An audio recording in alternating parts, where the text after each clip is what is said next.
बच रहे हैं उनको भी गिरफ्तार करो। किसी से न तो प्रशासन को दबने की जरूरत है और न सरकार को घबराने की जरूरत है। सर्व समाज प्रशासन और सरकार के बचाने वाले होंगे ना, ये भी जल्दी सामने आ जाएंगे। ज़्यादा दिन तक ये ठगबंधन चलते नहीं है, क्योंकि एक दिन तो या तो बाप बताना पड़ता है या श्राद्ध करना पड़ता है। आपकी सरकार से आप लोगों को ज्ञापन देना पड़ता है, आईजी से भेजना पड़ता है? नहीं, ये अभी तो हम सर्व समाज के मन से बात कर रहे हैं। हमने सरकार में ज्ञापन नहीं दिया, हमने आईजी को चेतावनी दी है, हमने एसपी को चेतावनी दी है और फिर भी चेताएंगे। यदि ये नहीं मानते हैं तो हम मुख्यमंत्री जी से बात करेंगे। यदि सरकार के भाजपा के मंच पे जिस दिन हम बात करेंगे तो हम जो है वो मुख्यमंत्री से बात करेंगे। अगर फिर भी नहीं बनती है तो ठगबंधन को निपटाने के लिए हम मोदी जी के पास भी जा सकते हैं। आज ये लोग संविधान की बात कर रहे हैं, इनसे हम इनको चेतावनी दे रहे हैं कि ये आए 23 तारीख को और मुकाबला करें हमसे। हम केवल आज प्रशासन को सूचित करेंगे कि अगर ये 23 तारीख को आएंगे तो अगर ये आमने सामने भी होंगे तो हम आमने सामने होने को भी इनसे तैयार हैं। नरेश मीणा समर्थक 12 जिले से आएंगे या फिर बाकी जिलों से? नरेश मीणा के तो पूरे राजस्थान में समर्थक तो आवश्यकता अनुसार कहीं से भी पूरे 12 जिला तो है ही, पर फिर भी पूरा राजस्थान में पड़ेगा।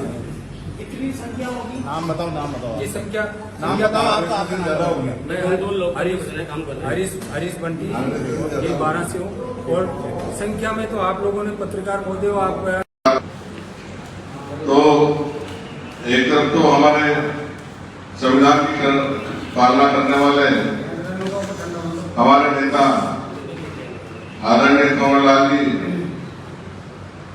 कोर्ट के एक आदेश पर स्वेच्छा से और संविधान की पालना करते हुए सरेंडर हुए, जबकि उनके ऊपर कोई करेक्शन का, कोई भ्रष्टाचार का, कोई कब्जे का, कोई अवैध खनन का या किसी भी प्रकार का कोई केस नहीं था। कार्यकर्ताओं के साथ खड़े होने का केस था और कार्यकर्ताओं की मदद का केस था। लेकिन इनके ऊपर कितने केस लगे हुए हैं ये आप सबको विदित है।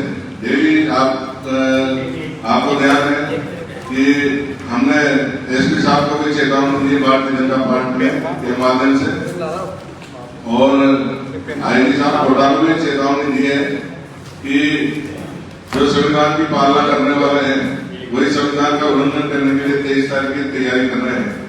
इससे भारत की शांति व्यवस्था भंग होने का पूरा संभावना है। तो ऐसा काम नहीं हो, इसलिए आप 23 तारीख के पहले ये जो विभिन्न प्रकरणों में मुलजिम है, चाहे वो खनन क्षेत्र हो, चाहे वो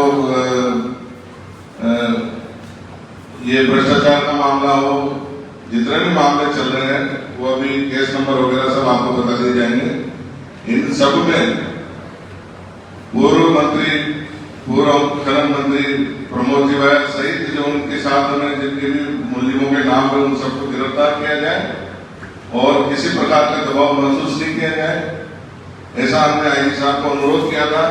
आईजी साहब ने तुरंत एसपी साहब को निर्देशित भी किया था, लेकिन इनकी 12 की शांति व्यवस्था भंग नहीं होती इस तारीख को, क्योंकि यदि संविधान का उल्लंघन करने के लिए ये लोग धरना प्रदर्शन करते हैं तो हम संविधान के सम्मान और संविधान की रक्षा के लिए और पुलिस के साथ, प्रशासन के साथ कंधा से कंधा मिलाकर के संविधान के और कानून के अंतर्गत हम उसका दमखम से विरोध करेंगे और दमखम से यदि हमने धरना प्रदर्शन भी करा उनके सामने तंबू गाड़ करके तो वो भी हम करेंगे। इसके बाद में आगे देखिए कि एक ही समाज को टारगेट किया जा रहा है इनके द्वारा, पूर्व मंत्री जी द्वारा, और आज से नहीं शुरू से इन्होंने कांग्रेस में भी मीणा समाज के ही लोगों को निपटाया है। आप चाहे मोहन जी बोरदा का उदाहरण ले लीजिए, चाहे भरत जी महाराज का उदाहरण ले लीजिए, चाहे आप नरेश मीणा का उदाहरण ले लीजिए, चाहे आप कमललाल जी मीणा का उदाहरण ले लीजिए। जो भी नेता चाहे वो कांग्रेस में हो चाहे भाजपा में हो, मीणा समाज से पता नहीं जाने कि हमारे पूर्व मंत्री जी को आदिवासियों से दलितों से इतनी एलर्जी है कि वो इनको मतलब जो है प्रताड़ित करने के लिए और उलझाने के लिए हमेशा तत्पर रहते हैं और किसी भी सीमाओं तक जाने के लिए तैयार रहते हैं। तो नरेश मीणा को इन्होंने किस तरह से उलझाया, कमलनाथ जी को ये हमें बड़ी प्रकार विदित है और इन सब षड्यंत्रों में अप्रत्यक्ष रूप से इनकी महत्वपूर्ण भूमिका रही है और कई जगह में इनके एविडेंस भी है। इसलिए अब ये 12 की जनता, 12 जिले की जनता और 12 जिले का सर्व समाज इनकी गुंडागर्दी, इनकी तानाशाही बिल्कुल भी बर्दाश्त करने के मूड में नहीं है।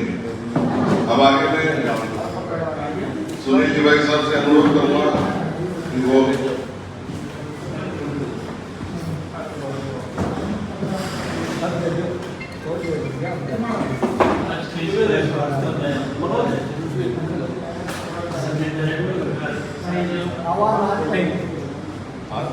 करो, माइक पास करो।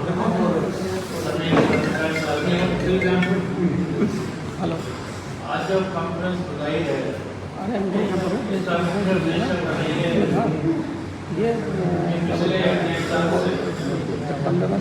जब से भाजपा सरकार बनी बनने के बाद 17-18 में हमारे ठीक। लेकिन दुर्भाग्य की बात यह है कि आज दिन तक भी उनका कोई कार्रवाई नहीं। सर समाज का नेटवर्क खड़े करते चाहिए कि हम सब समाज में शांति सद्भाव कायम रखें और ऐसी कोई दुर्घटना नहीं हो या ऐसी कोई राजनीति में एक दूसरे के प्रति तनाव पैदा हो कि उससे समाज को नुकसान पहुंचे। आप सब लोगों को विदित है पूर्व में जब कांग्रेस सरकार थी और कांग्रेस सरकार जो चली गई, जो भ्रष्टाचार के सबसे नंबर 1 मंत्री हमारे थे, उसकी वजह से पूरा आड़ोती गया। कांग्रेस के कई दिग्गज नेताओं ने बीजेपी को छोड़ना पड़ा। ऐसी दुर्दशा कांग्रेस की इसी वजह से हुई और आज भी वो इस भ्रम को पैदा करना चाहते हैं कि हमारे पास पैसे का बल है, ताकत है, वो इकट्ठा कर लेंगे और गिरफ्तारी से बच जाएंगे। मेरा इस प्रेस वार्ता में यही है कि ताकत के बल पे नहीं बल्कि लोकतांत्रिक तरीके से और संवैधानिक तरीके से अपने आप को या तो सरेंडर करें या फिर गिरफ्तार करें। धन्यवाद।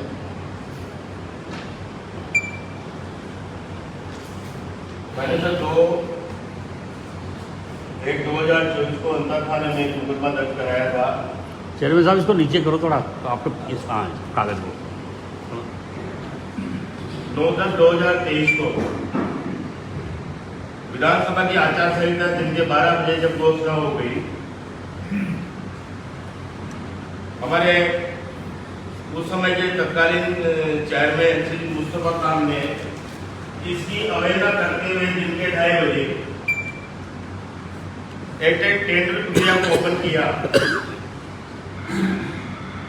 जब दिन के 12 बजे आचार संहिता की घोषणा हो गई पूरे राजस्थान में, तो उसके बाद आप किसी भी टेंडर प्रक्रिया को जारी नहीं कर सकते, खोल नहीं सकते।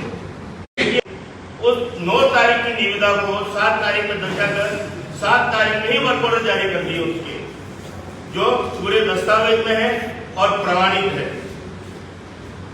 ये संविधान को बचाने वाले जो 23 तारीख को रैली कर रहे हैं कि संविधान बचाओ, ये संविधान बचाने का एक उदाहरण ये भी है कि 9 तारीख को आचार संहिता लगने के बाद आपने टेंडर शीट में काट कर एडिट कर और उसको 7 तारीख में दिखाकर वर्क ऑर्डर जारी कर दिए। इस विषय में जो हमने FIR दर्ज कराई थी, इसमें अभी तक मुलजिमान के खिलाफ कोई कार्रवाई अमल में नहीं लाई गई। हमारा निवेदन है प्रेस कॉन्फ्रेंस के माध्यम से इस मुकदमे में जो भी वांछित अपराधी है उनके खिलाफ उचित कार्रवाई की जाए।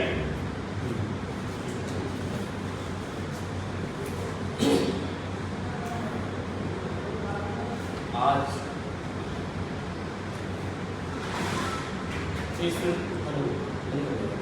बटन दबाओ।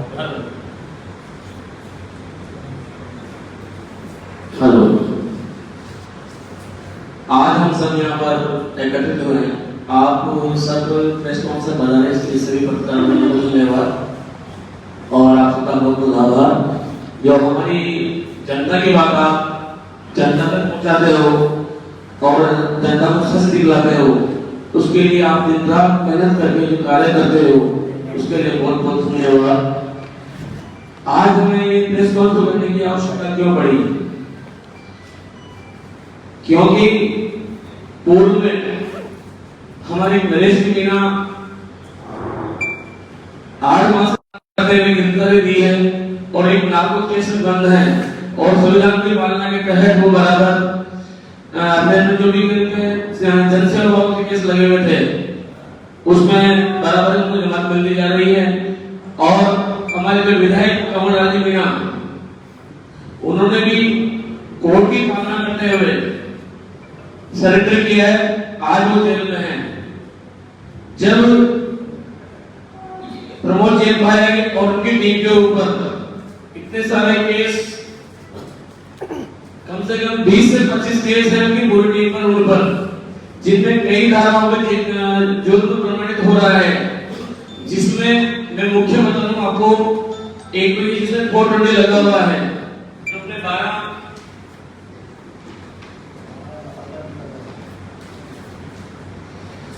अपने पीसीआर पार्ट की भूमिका कीमती पहचान कर फर्जीवाड़ा का गलत तथ्य पेश किया, उसमें उनके ऊपर धारा 420, 409, 467, 468, 471 और 120 बी, इस पर उनके ऊपर जुर्म प्रमाणित किया जा चुका है।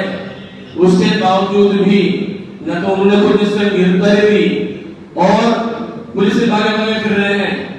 अगर संविधान की बात करते हैं, संविधान की पालना करना जानते हैं, तो संविधान के तहत अपना जुर्म स्वीकार कर सकते क्यों नहीं करते हैं?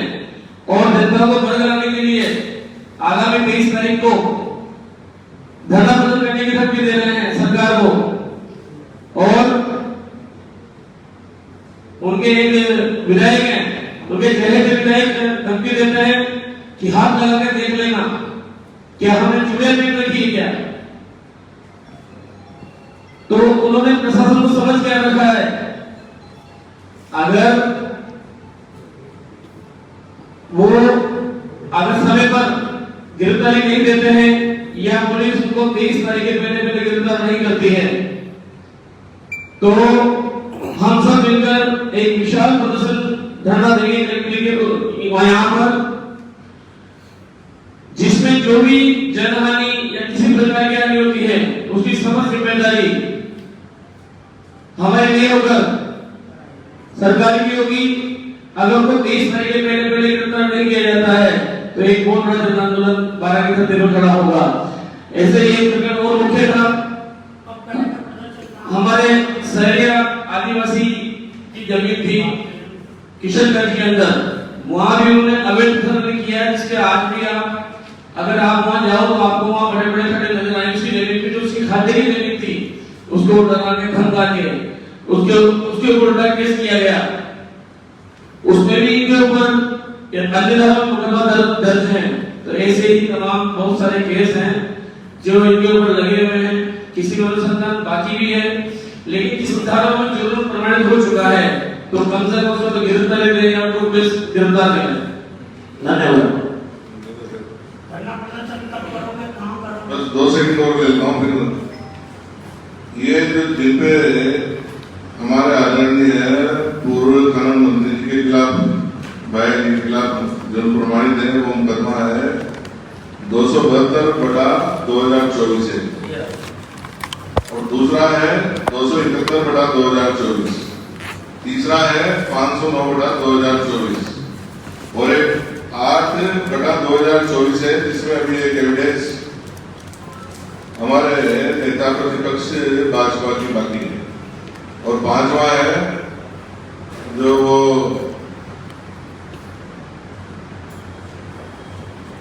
5/2024 किशनगंज का है और एक है 275/2024 और एक है 702/2024, वो दोनों।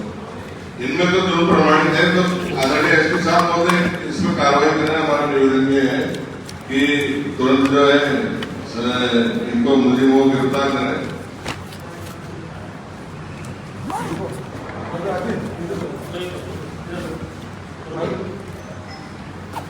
आमंत्रित सभी पत्रकार बंधुओं को धन्यवाद।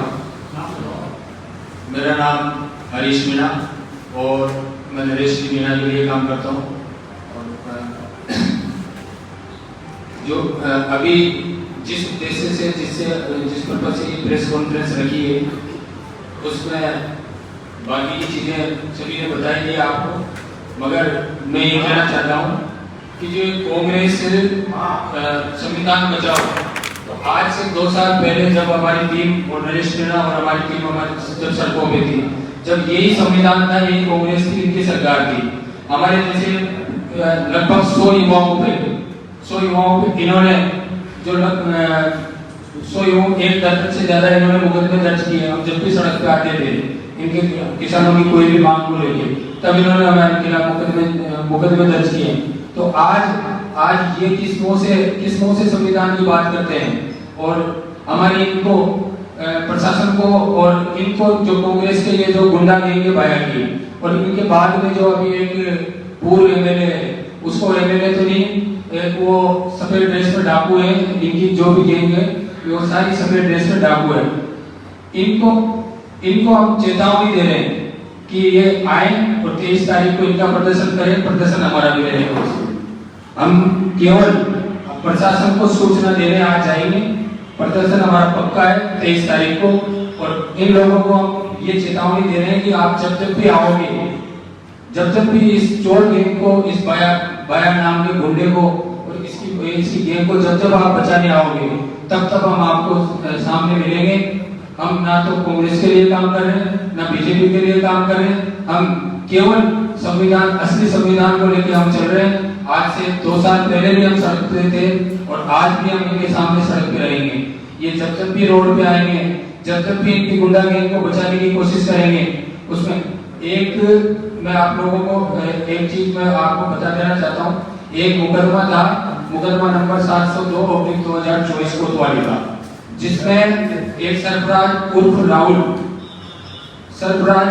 राहुल नाम का एक इनकी गैंग का सदस्य था, जिसने स्पष्ट रूप से बयान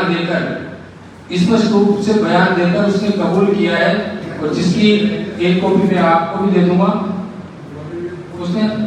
उसने स्पष्ट रूप से कबूल किया है कि ये बाया और इनकी गैंग के लोग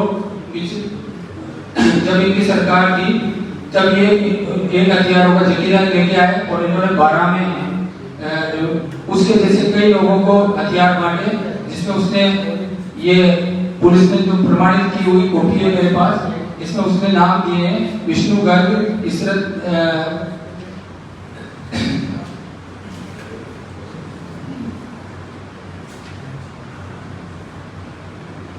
इसमें उसने नाम दिए हैं। वो स्पष्ट रूप से उसने कबूल किया है पुलिस के सामने कि इन लोगों ने हम सभी गैंग के सदस्यों को देसी पिस्टल व हथियार दिए थे, जिसमें विष्णु गर्ग, शरद शर्मा, नरेश तांत्रिक ने मुझे भी 5 देसी पिस्टल, 2 देसी कट्टे, इनके कारतूस दिए थे। जब हम कलेक्ट्रेट पर प्रदर्शन कर रहे थे, 2 दिन का हमारा धरना था, उस समय इन्हीं लोगों ने, जिनका इसमें नाम दिया है, इन लोगों ने लगभग 25 आदमियों को देसी कट्टे व हथियार देकर यह 12 में खड़ा किया हुआ था। और इनका मकसद, इन्होंने स्पष्ट रूप से प्रमोद जी भाया ने इनको निर्देशित किया था कि ये जो किसान आंदोलन प्रदर्शन कर रहे हैं, इनमें से नरेश मीणा उसके साथियों को जान से मार दो। इसके लिए इन्होंने, और जिससे सीसीटीवी और ये फुटेज पुलिस जांच में आज भी इनकी हम मांग करते हैं कि जब इनका मकसद इतना घिनौना, इनकी करतूतें थी, इन्होंने इतने मकसद थे इनके, तो क्यों नहीं पुलिस इनको गिरफ्तार करती? जब तक इन लोगों को गिरफ्तार नहीं किया जाएगा, इनका मकसद तो किसानों को मारने का था, नरेश मीणा को जान से मारने का था। उसमें स्पष्ट रूप से इनके गैंग के सदस्यों ने कबूल किया है। तो इन मुकदमों पे इसको प्रमोद जैन भाया को, इसकी गैंग को गिरफ्तार किया जाए और 23 तारीख को ये जो भी संविधान बचाओ नहीं बाया मुंडा गैंग को बचाओ रैली जो भी ला रहे हैं उसके सामने हम खड़े मिलेंगे और हम इनको सूचना नहीं, हम इनको तो चेतावनी दे रहे हैं और प्रशासन को सूचना दे रहे हैं। बहुत बहुत धन्यवाद। हमारा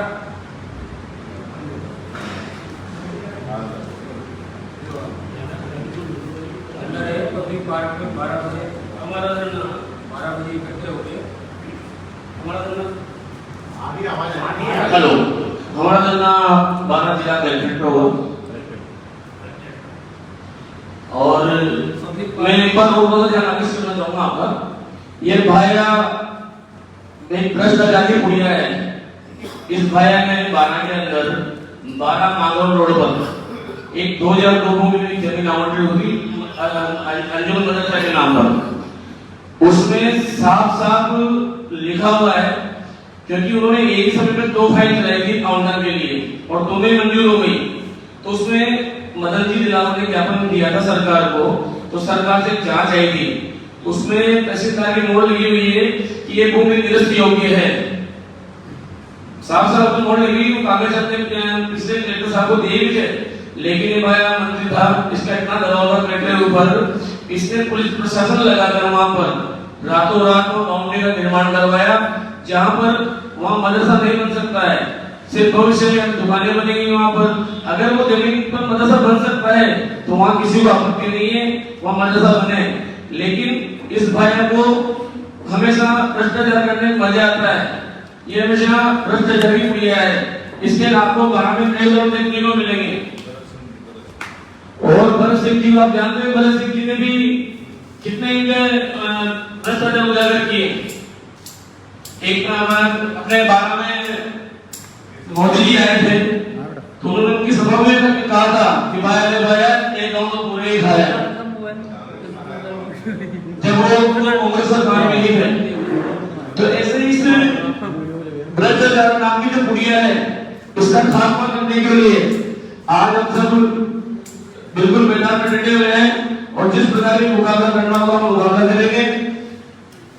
और एक बहुत बड़ा मुद्दा 66,000 का घोटाला वो भी हो सकता है, बहुत जल्दी सामने आने वाला है, क्योंकि बाया का नाम दूसरा भ्रष्टाचार की पुड़िया है।